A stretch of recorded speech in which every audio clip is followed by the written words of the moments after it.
அதிமுக கூட்டணி நம்ம பார்த்தோம்னா இப்போதைக்கு பாஜக தான் அதிமுக அடுத்து ஒரு பெரிய கட்சியாக இருக்கு. பட் இன்னமுமே எந்த கன்ஃபர்மேஷனுமே அதிமுக கூட்டணியில வராததுக்கான காரணம் என்ன சார்? நம்பிக்கையின்மை தான். அந்த 2 கட்சிகளுக்குள்ளேயே கூட ஒரு நம்பிக்கையின்மை இருக்கு. ஆக்சுவலா இவங்க முதலமைச்சர் கேண்டிடேட் ஓப்பனா வரமாட்டாங்க போல இருக்கு. பல பிரச்சனைகள் இருக்கு. அவங்க கூட்டணியிலேருந்தே தேமுதிக விலகி போகுது. பாமக அன்புமணி விலகி போறாரு. யாருமே போய் சேர மாட்டேங்கிறாங்க. இப்ப 6 மாசத்துக்கு மேல ஆகுது கூட்டணி அமைச்சு. யாருமே போய் சேர மாட்டேங்கிறாங்களே. ஏன் சேர மாட்டேன்றாங்க? இப்போ நம்பிக்கை இல்லாத தன்மை தான்.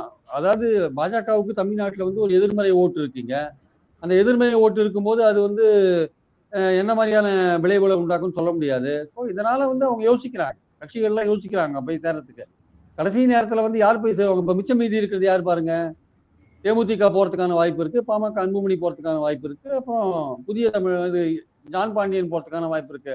மற்றபடி அங்க இருக்க அதிமுக பாஜக தவிர மற்றவங்களாம் யாரு? டிடிவி பாஜக அணியிலேருந்து விலகி போயிட்டாரு, இது என்டிஏலேருந்து விலகி போயிட்டாரு. இந்த மாதிரி பல பேர் விலகி போயிருக்காங்க. திரும்பி யாரும் அங்க போய் சேர மாட்டேங்கிறாங்க.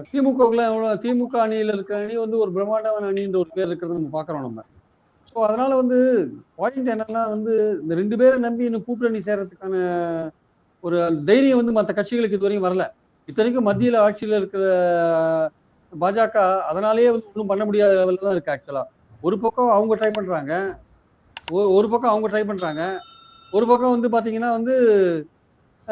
இவர் ட்ரை பண்றாரு, யாரு, எடப்பாடி ட்ரை பண்றாரு. பட் யார் ட்ரை பண்ணாலுமே வரமாட்டேன்றாங்களே கூட்டணிக்கு. யாருமே யோசிக்கிறாங்கல்ல, நாங்க ஜனவரியில வருவோம், பிப்ரவரியில வருவோம்னு சொல்லிட்டு இருக்காங்கல்ல.